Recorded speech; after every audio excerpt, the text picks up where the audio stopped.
Oi, turma, tudo bem? Como é que vocês estão? Vejam só, hoje nós iremos começar uma série de aulas com o objetivo de revisar o conteúdo de redação voltado para o Enem, ok? É claro que estas aulas, elas visam construir um trabalho visando um desenvolvimento de uma redação que atenda aos critérios avaliativos do Enem, ok? Ao mesmo tempo que tente passar aos senhores um pouco mais de confiança no próprio desenvolvimento dessa redação. Eu separei uma série de aulas, ok? Que basicamente nós iremos estudar temas de redação que já foram cobrados nas provas anteriores, para que os senhores possam ver a cara da prova, ok? O que é que o Enem cobrou nos últimos anos e também é, penso em apresentar algumas propostas que poderão estar na prova deste ano, ok? Algumas apostas. Nesta primeira aula, e eu separei esta aula como parte 1, nós iremos ver a coletânea dos temas apresentados aqui nos últimos anos, ok? Nós teremos uma primeira impressão sobre o que nós poderemos esperar neste ano e eu também revisarei com os senhores a necessidade de nós pensarmos em um projeto de texto, uma vez que o Enem exige que a redação apresente um projeto de texto, ok? Um projeto de texto claro, objetivo, conciso, coerente, ok? E bem estruturado. Eu convido os senhores para, nesta aula e nas próximas, nós reforçarmos os nossos estudos com relação à redação, ok? Visando, claro, alcançar um bom desempenho na prova e garantir o nosso ingresso na universidade. Ok? Vamos às nossas aulas. Bem, como eu falei, nós temos aqui a coletânea dos temas do Enem. Eu separei só para nós darmos uma olhada como os temas vêm evoluindo, né, nos últimos anos. Eu peguei desde 1999, ok, até o ano de 2019, a última edição do Enem. Vejam, eu gostaria que vocês observassem, né, que essa evolução ela é cíclica, ok? Vejam os primeiros temas do Enem. Observe o de 1999, cidadania e participação social. Olhe, era esperado que o aluno trabalhasse a ideia de cidadania, ok? E também a participação social, ok? Que o aluno compreendesse, né, o que é cidadania. Cidadania compreende apenas um conjunto de direitos e deveres, ok? Cidadania tem a ver com a própria participação,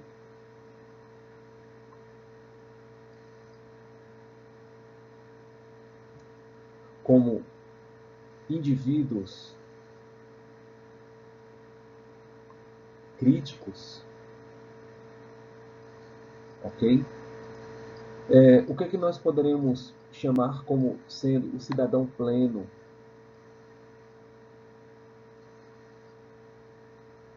Ok? Será que o cidadão pleno é aquele que tem um grau de amadurecimento,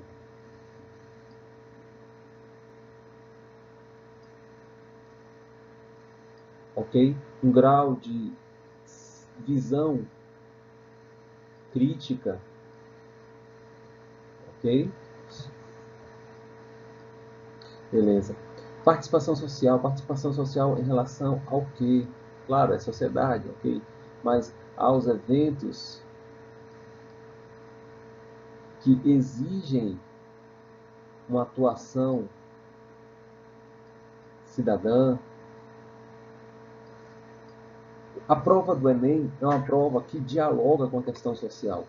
Okay? Já na sua essência, já no seu começo, o Enem já trazia esta identificação. Okay?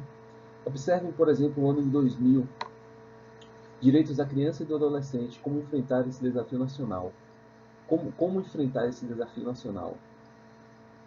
Aqui faltou a interrogação. Beleza.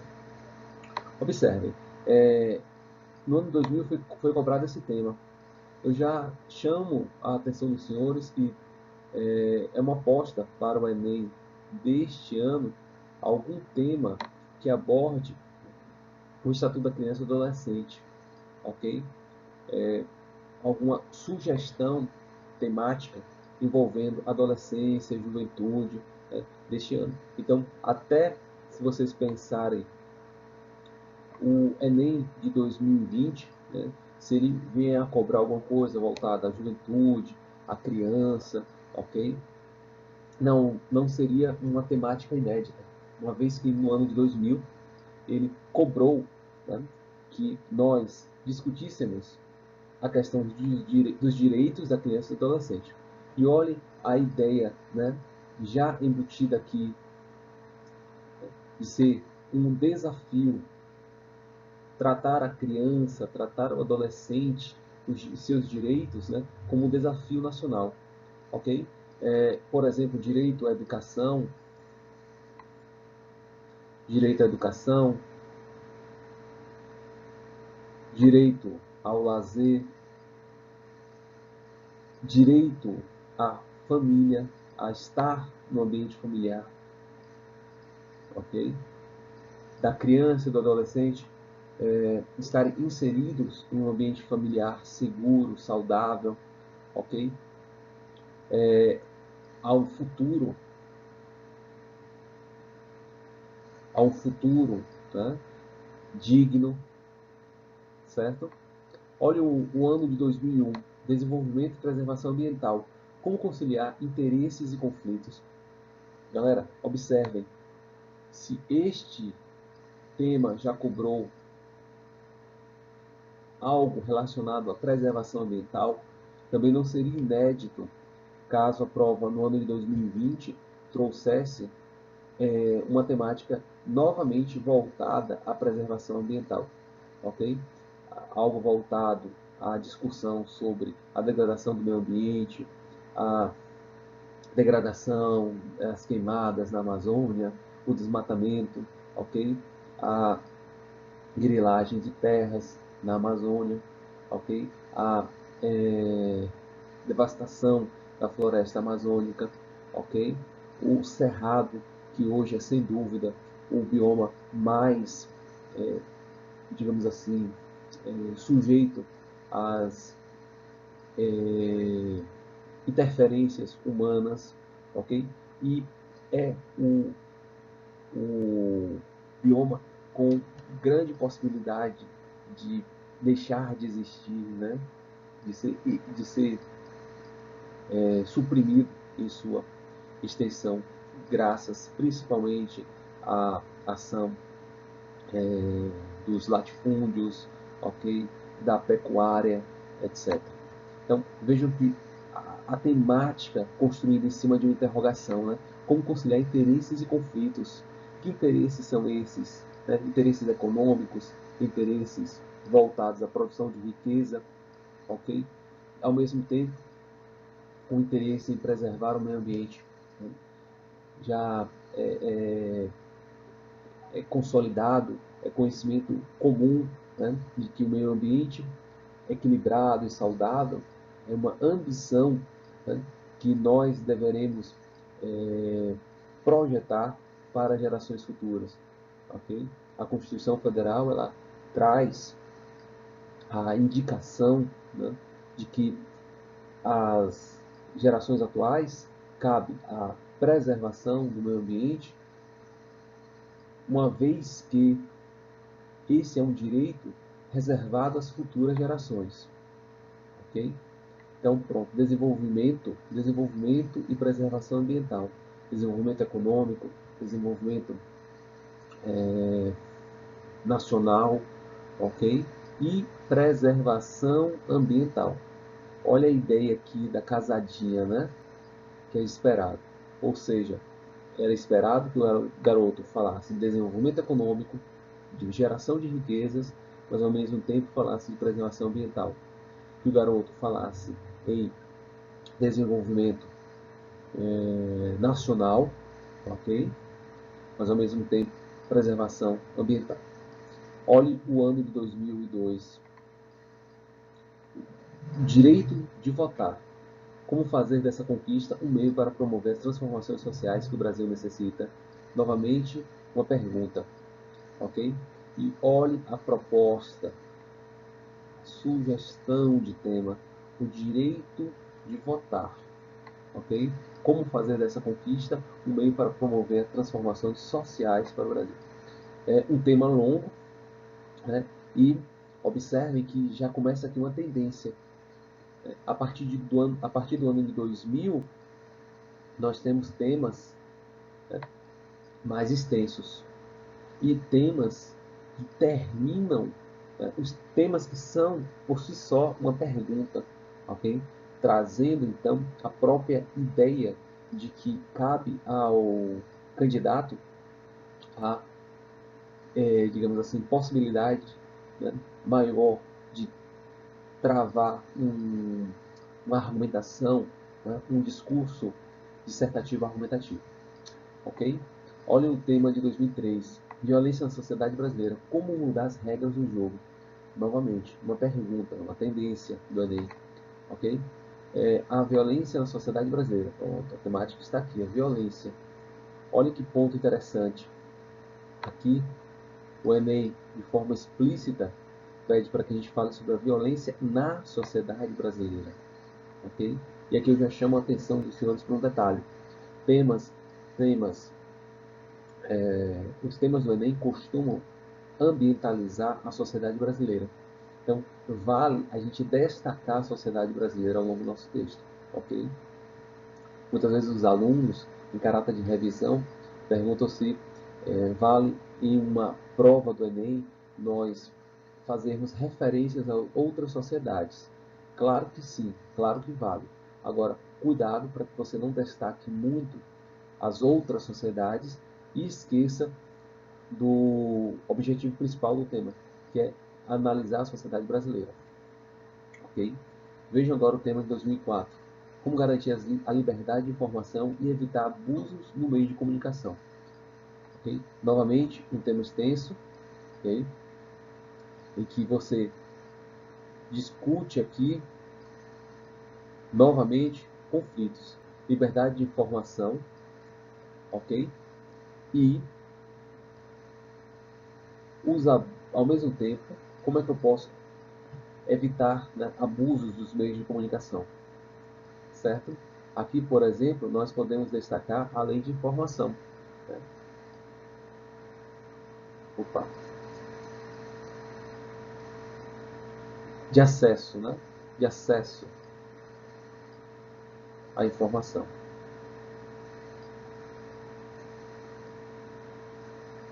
Ok? E a lei de acesso à informação é embrionária do próprio direito, né, de liberdade.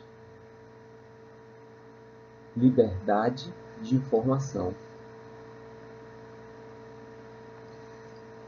E aqui é bem interessante, galera, que em um Brasil, né, democrático, constitui princípio da própria sociedade brasileira o acesso, né, à liberdade de informação. Todos, melhor, a ninguém é dado, né, o direito de negar a informação. Ao Estado brasileiro não é dado o direito de negar a informação a qualquer cidadão que solicite. Okay? Mas, ao mesmo tempo, como é que eu posso garantir a liberdade de informação, né, acesso à informação, sem também, né, digamos assim, esbarrar nos abusos cometidos pelos meios de comunicação? Aqui um tema, né, claramente um pouco mais complexo para o ano, ok? Mas que acredito que com os textos motivadores, e sempre os senhores terão textos motivadores, é mais fácil, né, sanar as dificuldades que o tema trouxer. Senhores, pense o seguinte: a prova do Enem é elaborada para que, mesmo que eu desconheça totalmente o tema, eu consiga montar uma redação. Como assim, Diego? Pense que você vai ter uma coletânea de textos motivadores que vão ser estruturados em uma ordem, em uma sequência lógica que permita, a partir deles, eu conhecer o assunto, eu ter acesso aos principais tópicos desse assunto e eu consiga, a partir de uma razoabilidade, uma proporcionalidade, construir um raciocínio crítico a respeito. Então, a prova do Enem, ela é feita para mesmo que uma pessoa tenha aparecido do nada, né, caiu de paraquedas no dia do Enem, consiga, né, com o mínimo de bom senso, de coerência e coesão, construir um texto dissertativo argumentativo. Ok?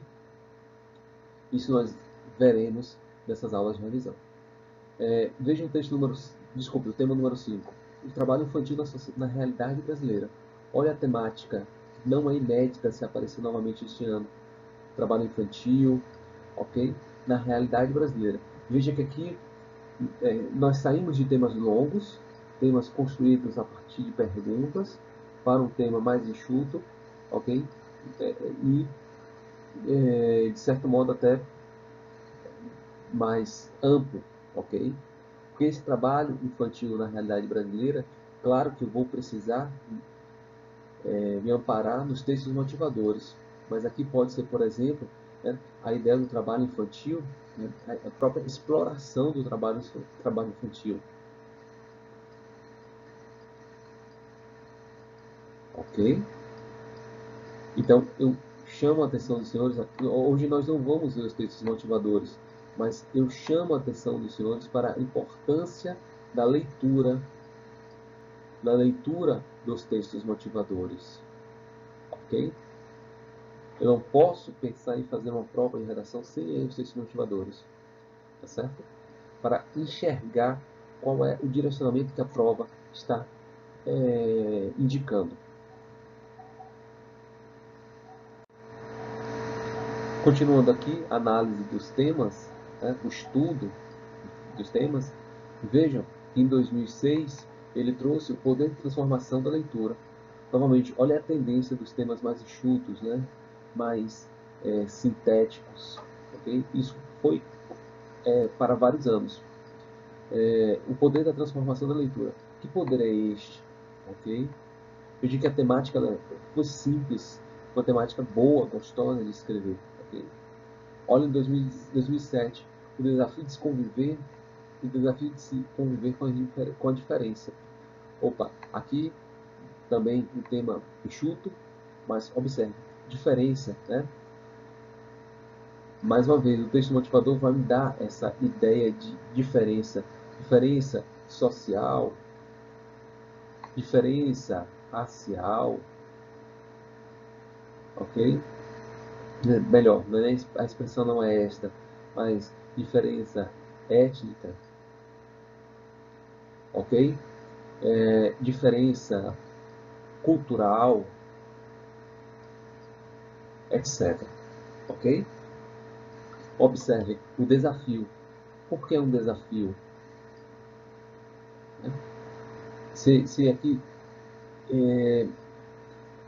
ele traz que é um desafio, o desafio de se conviver com a diferença, é porque talvez alguma coisa não caminhe bem na nossa sociedade. Okay? E eu preciso discutir o ser diferente, né? A natureza de ser diferente. Olha em 2008, como preservar a floresta amazônica. Vejam que, novamente, a ideia, né, da discussão sobre a preservação do meio ambiente, agora um tema mais específico. O ano de 2008 foi um ano atípico. A própria proposta de redação do Enem foi estranha ao que era comum, ok? Eu não vou entrar no mérito da discussão sobre esse tema, porque aconteceu uma vez só para nunca mais, certo? Ele dava 3 possibilidades e pedia para que você escolhesse uma das 3, né?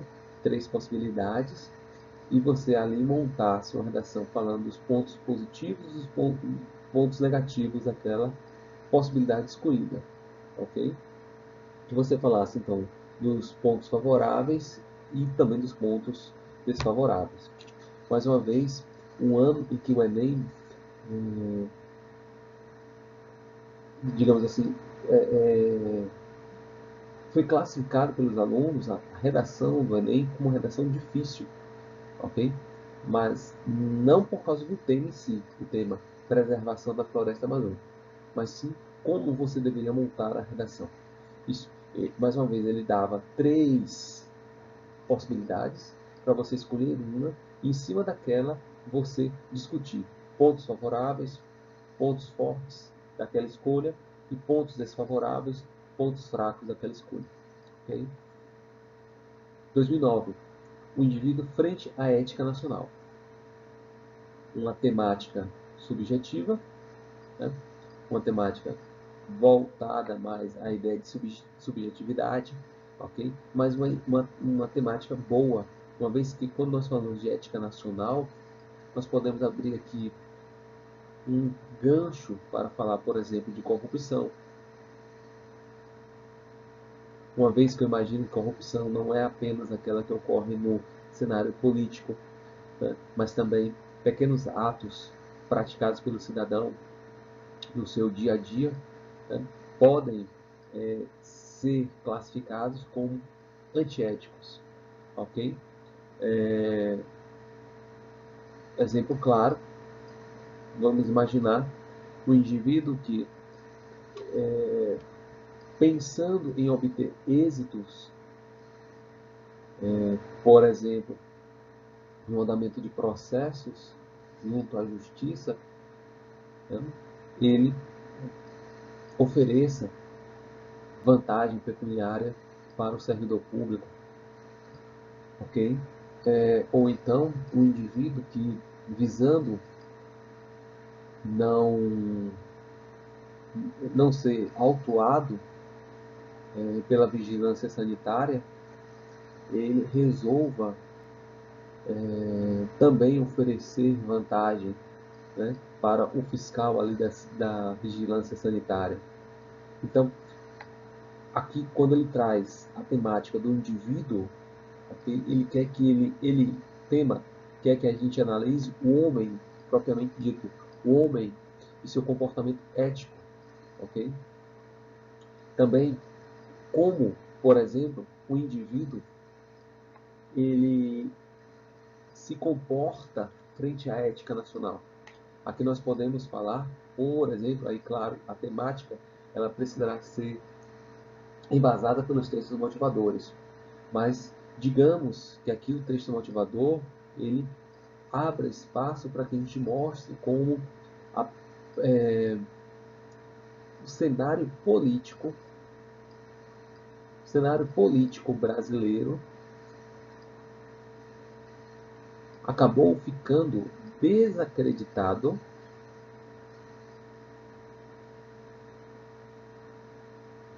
nos últimos anos.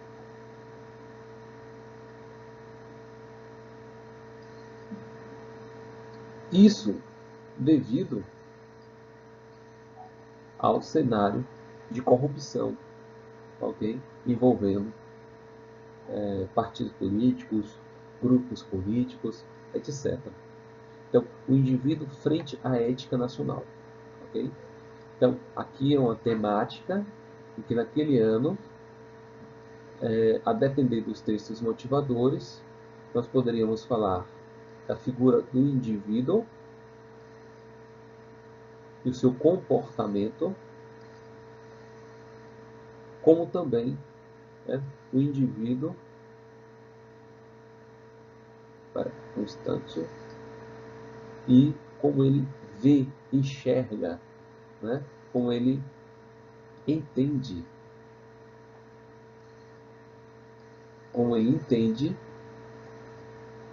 a ética nacional.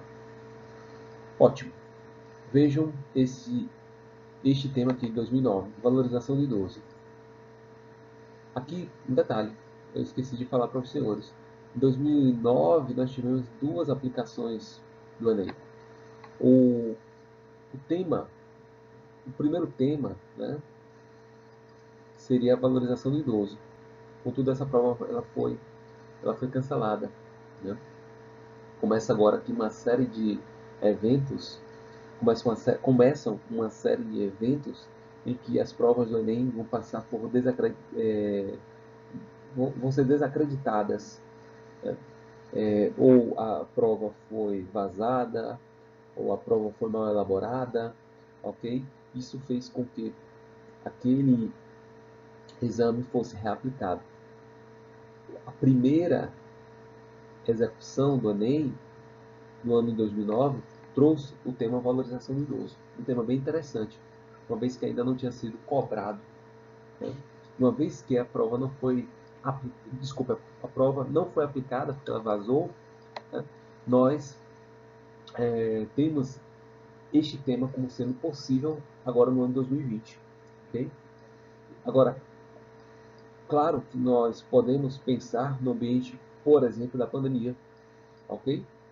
E como a população idosa, ela foi, sem dúvida, uma que grande, uma parte da sociedade que sofreu bastante com os efeitos da pandemia, com o isolamento social, certo? Então, aqui é uma temática que pode ser aproveitada neste ano, valorização do idoso, ok?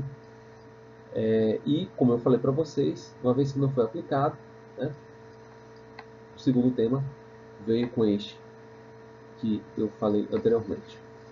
2010, novamente nós tivemos um probleminha, que agora não me recordo qual foi de fato, mas novamente nós tivemos duas aplicações da prova do Enem. A primeira, que seria o trabalho na construção da dignidade humana, ok?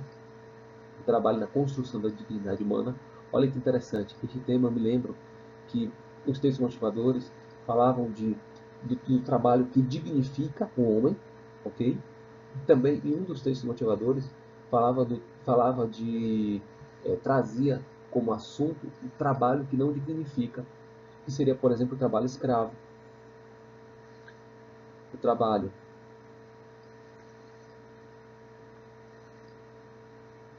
escravo, o trabalho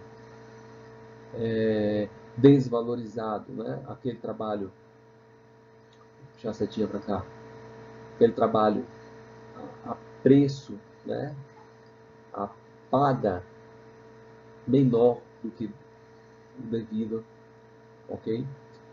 Mas olha que interessante, dignidade humana. E aqui, em 2010, o jovem candidato ele era apresentado a um conjunto de princípios que regem a própria sociedade brasileira, né? Que é a dignidade da pessoa humana. Então, vejam, e esse sentido de dignidade da pessoa humana é bem interessante.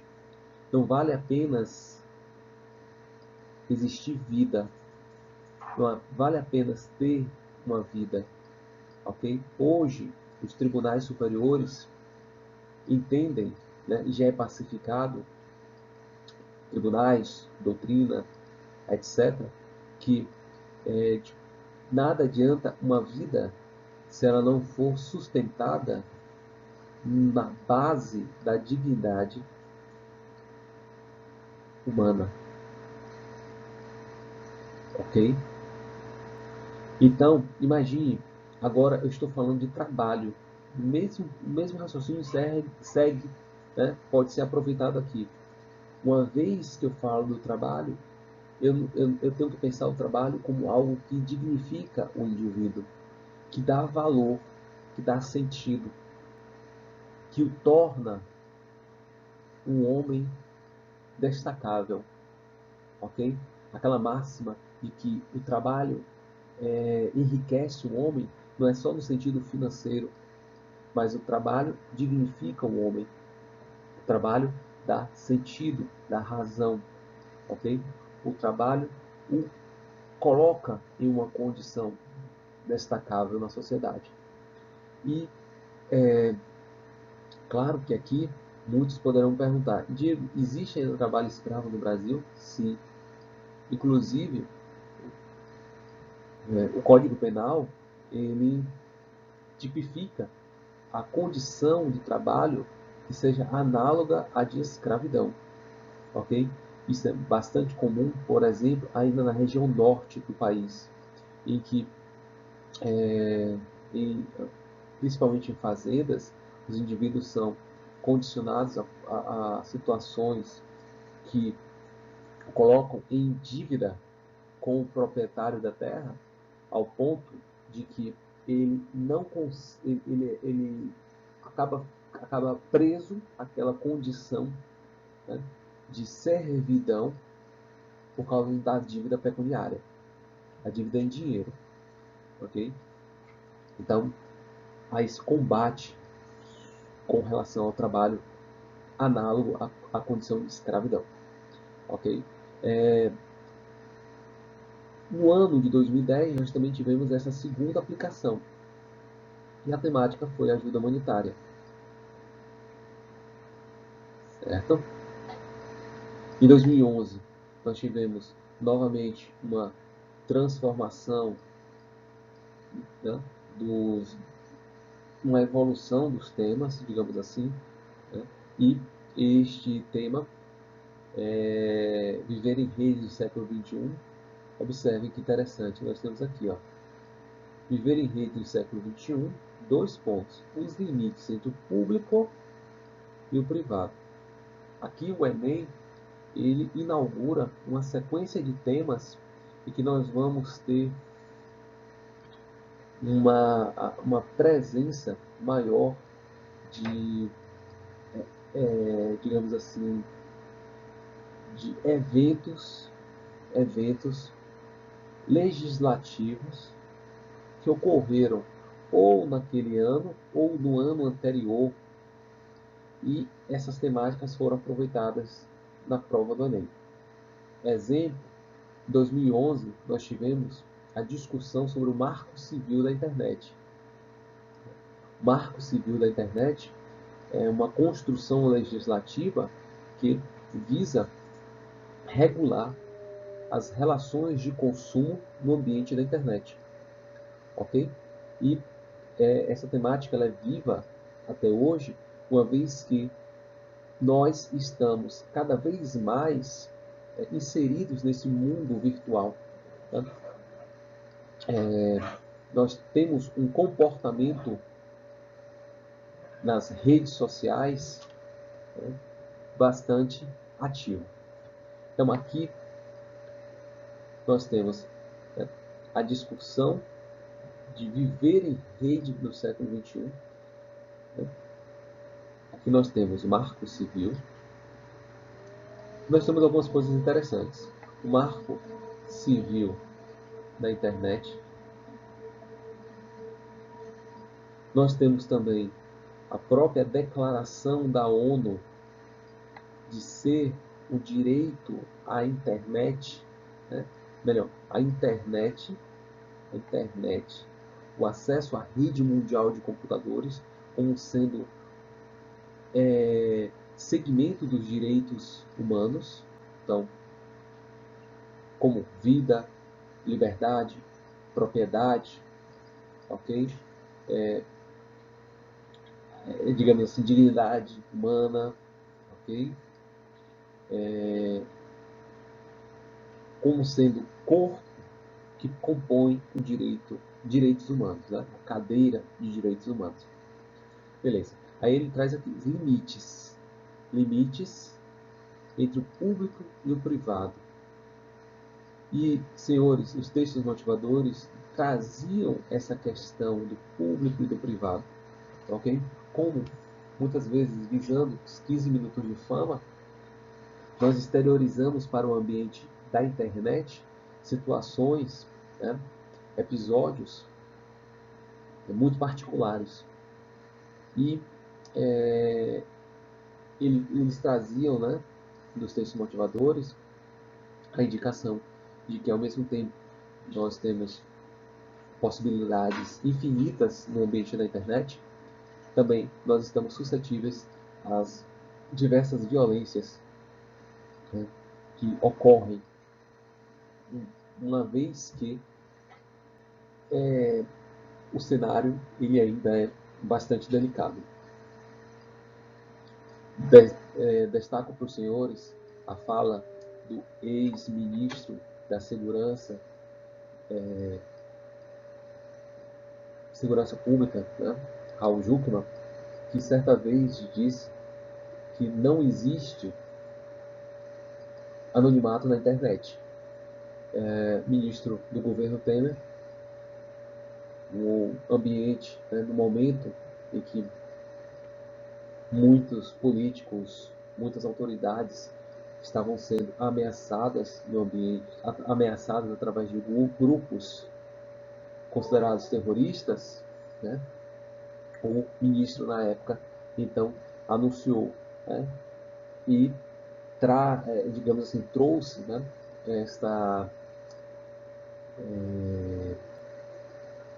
esse pensamento, né, de que não existe anonimato na internet, e realmente não há, ok? Beleza. Seguindo, né, é uma falácia dizer que existe anonimato na internet. Okay? Em 2012, nós tivemos aqui um movimento imigratório para o Brasil no século XXI. Aqui bem interessante, vale a pena a gente apagar um pouquinho aqui, abrir um espaço, para eu comentar com vocês algumas coisas. Um instante. Abrir um espaço. Vocês podem depois pausar o vídeo, pegar essas informações novamente. Okay? Bem, aqui alguns pontos interessantes. Olha só, o movimento imigratório para o Brasil, século XXI. Muitos alunos deste ano, né? Melhor, vamos corrigir essa fala. Muitos alunos naquele ano acabaram vacilando porque não conseguiram, ou por nervosismo, ou por incongruências, encaixar essa ideia do século XXI. A prova do Enem trazia a ideia da imigração para o século XXI. Ok? É um tema relativamente fácil. Se você pensar por que as pessoas migravam para o Brasil, por exemplo, no século XIX, você vai ver que bem semelhante, né? Muito semelhante à imigração do século XXI. Ok? Por que as pessoas migram de um país para o outro? Questões climáticas, questões ambientais, né? Porque fogem de guerras, de áreas de conflito, ok? Migram por questões econômicas. Então, o indivíduo poderia pensar no movimento migratório do passado, ok? E fazer um paralelo com o tempo presente, ok?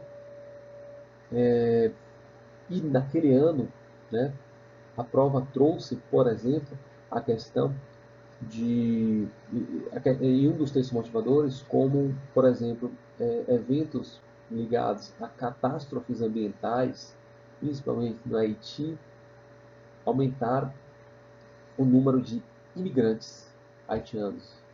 Consequência, né, um dos textos motivadores abordou a ideia da qualificação dessas pessoas, né, que muitos que estavam ali migrando não eram profissionais desqualificados, pelo contrário, profissionais qualificados. E o texto discute justamente a possibilidade de nós termos no Brasil um problema, né, relacionado à xenofobia. Então, o movimento migratório, a discussão, né, eu quero discutir o movimento migratório para o Brasil. Então, eu posso pensar, por que as pessoas estão migrando para o Brasil? Né? Construir o meu raciocínio em cima disso. Questões ambientais, catástrofes ambientais, questões econômicas, estão fugindo de ambientes de guerras, né, conflitos, as pessoas migram,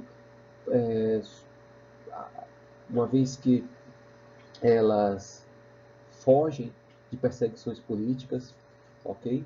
O Brasil, ele é signatário de tratados internacionais em que qualquer estrangeiro que solicitar asilo político terá sua solicitação aceita, né, autorizada pelo governo, ok? Porque é uma questão excepcional. Se ele chega ao ponto de solicitar asilo político, é porque no seu país de nascimento, o seu país de regresso, ele é uma vítima potencial de perseguições. E o Brasil, como sendo um país construído em cima de boas relações internacionais, preza pelo respeito à vida. Okay? Então, este foi um tema interessante. Claro que aqui, mais uma vez, destaco a ideia do século XXI. Okay? E muito cuidado com os textos motivadores, porque o direcionamento está nos textos motivadores. Okay? Vocês podem pegar as provas desses anos e verão os textos motivadores e essa indicação, algumas indicações que eu estou fazendo aqui. Bem, continuando, nós temos aqui em 2013 efeitos da implantação da lei seca no Brasil. Olha, aqui nós amadurecemos a ideia de que as temáticas agora estão envolvidas em leis, né? Envolvidas em discussões legislativas, a partir, melhor dizendo, né? Discussões legislativas. Efeitos da implantação da lei seca no Brasil. Olha só, efeitos, consequências. Quais foram as consequências da implantação da lei seca no Brasil? Ok? Diminuição dos casos de embriaguez no volante, de acidentes provocados devido à embriaguez no volante, ok? Então, aqui é uma redação, foi uma redação que o aluno vai construir em cima das consequências. O aluno construiu em cima das consequências, né, de algo, ok? E uma vez que são consequências, observe, um grande erro dos alunos, né, naquele ano de 2013 foi ter montado uma redação por causas e consequências. Eu chamo a atenção de vocês com relação à importância de nós interpretarmos o tema propriamente dito. Não estou nem mais falando agora dos textos motivadores, estou falando do tema, do comando da prova. Uma vez que ele trouxe efeitos, eu não tenho por que falar das causas. Ele não está perguntando por que a lei seca foi implantada no Brasil. Ele está perguntando, bem, a lei seca foi implantada. E agora, consequência disso? Né? Quais são as consequências da implantação da lei seca no Brasil? Ok? 2014, publicidade infantil em questão no Brasil. Publicidade infantil em questão no Brasil. Ok, turma. Publicidade infantil em questão no Brasil. Certo? 2015, a persistência da violência contra a mulher no Brasil. Olha que interessante. Novamente, 2015. Se eu não estou enganado, em 2006, nós tivemos a implantação da Lei Maria da Penha. Né?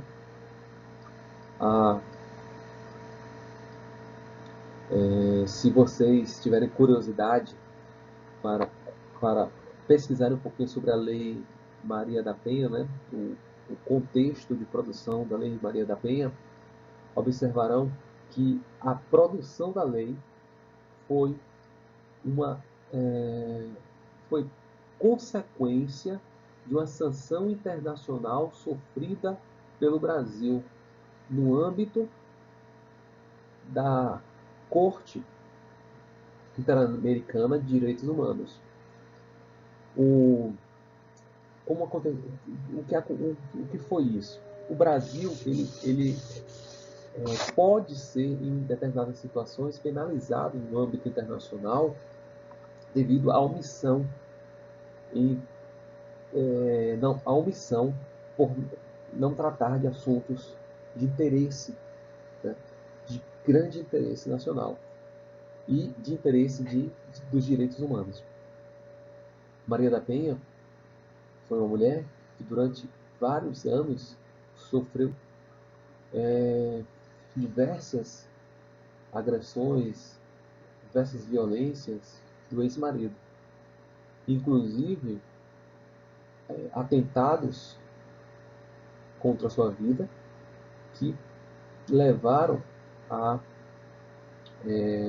consequências como, por exemplo, a limitação em movimentos físicos. O caso Maria da Penha, né, chegou a ser discutido no âmbito internacional.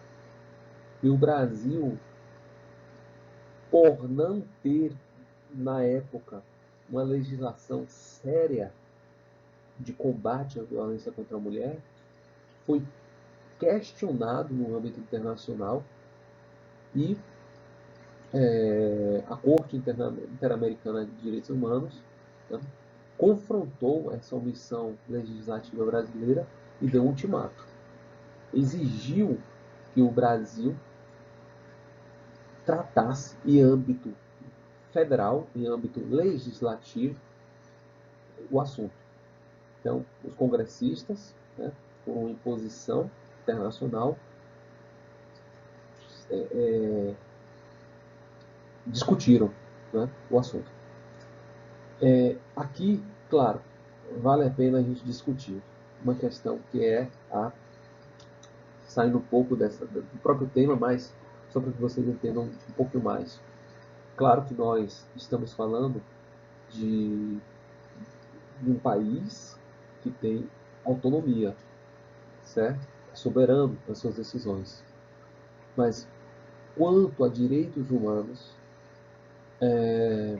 há uma relativização dessa autonomia, uma vez que, na ausência legislativa, há um grande risco de agravamento dos direitos humanos ou de direitos de um grupo social.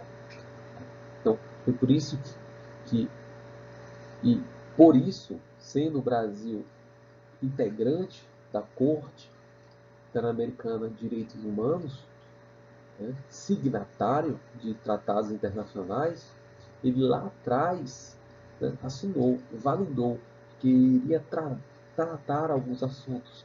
E essa omissão, né, gerou essa punição, essa obrigatoriedade, né, de discutir o assunto. Então, observe que o tema é a persistência da violência. A violência contra a mulher. Aqui a discussão é a seguinte: uma vez que nós já temos a lei Maria da Penha, e se eu não estou enganado, galera, lá nos textos motivadores você tem até a numeração da lei. É interessante porque aqui você pode usar tanto o nome, né, quanto o número da lei no seu texto, para evitar a repetição, ok? Aqui, ó, a persistência da violência. Uma vez que nós já temos a lei Maria da Penha, por que a violência contra a mulher persiste? Será que é uma questão ainda da cultura da sociedade machista? Será que nós estamos falando de uma necessidade de rever, né, a aplicação da lei? Será que outros institutos não estão falhando na investigação dos casos de violência contra a mulher? Será que os estados, as unidades federativas, têm protocolos de tratamento do tema, né, violência contra a mulher? Será que uma ação praticada contra a mulher por um homem não já deve ser previamente interpretada como violência contra a mulher, ok? Violência doméstica, ok? Feminicídio. Olhe como esse tema ele é possível de aparecer agora no ano de 2020. Foi percebido, foi notado que no início da pandemia do Covid-19, o número de violência contra a mulher, violência doméstica, aumentou significativamente, ok? Então, será que não cabe às unidades federativas um protocolo de atuação com relação à violência contra a mulher? Ok? Um exemplo, a Polícia Civil do Distrito Federal trata a priori qualquer violência física com resultado morte de uma mulher como feminicídio, certo? A priori. Aí ele analisa já para dar um tratamento mais sério, mais rápido, mais célere a questão. Uma vez que ele descarta que não é feminicídio, aí ele vai analisar como sendo o crime de homicídio propriamente dito, ok? Então é importante nós entendermos que no ano de 2015 a discussão foi, uma vez que nós já temos a Lei Maria da Penha, por que os casos de violência continuam aumentando? E apontar as falhas estruturais da nossa sociedade. E aqui eu citei algumas. Por exemplo, a sociedade que ainda é bastante preconceituosa com relação à mulher. Nós temos uma ausência de, digamos assim, de protocolos de segurança, ok? Opa, só um instante, segurança, etc. Olha só o que aconteceu aqui, ó. Duas aplicações de 2016. Caminhos para combater a intolerância religiosa no Brasil, foi a primeira aplicação, e Caminhos para combater o racismo no Brasil. Senhores, interessante que aqui os dois temas saíram da lei de combate ao racismo.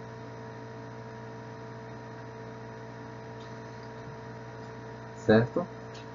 Então, intolerância religiosa, intolerância racial. Ok?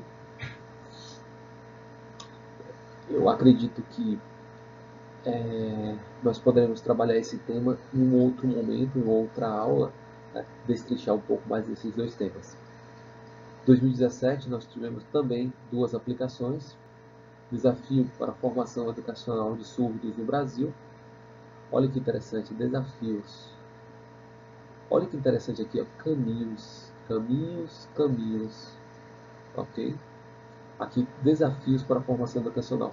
É um desafio, ok? Este daqui, eu acho que nos últimos anos foi o tema mais difícil para ser trabalhado pelos alunos no dia, né? Mas, mais uma vez, vamos aos textos motivadores, porque ali nós temos sempre alguma dica que pode ser aproveitada. Okay? 2017, consequências da busca do padrão de beleza idealizadas. Né? A temática, né, da valorização da beleza, né, e as consequências disso. Qual é a consequência disso? Da busca por padrões de beleza. Ok? Certo? Eu separarei estes últimos temas para nós discutirmos em uma próxima aula. 2018, manipulação do comportamento do usuário pelo controle da internet, controle de dados da internet, e manipulação do comportamento do usuário. Agora, em 2020, perdão, acho que, se eu não estou enganado, foi em abril de 2020, nós temos um documentário falando justamente sobre como as principais empresas do ramo de redes sociais manipulam os nossos dados, né, visando construir comportamentos, okay? Visando interferir nas nossas decisões. Nós podemos analisar esse tema e montar uma redação de estudo. E por último, democratização do acesso ao cinema. Esse aqui foi o tema mais recente, ok? Um tema relativamente fácil, né?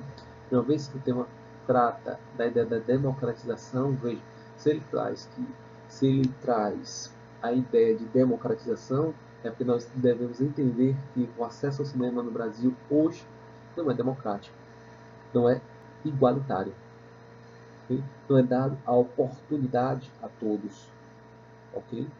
E,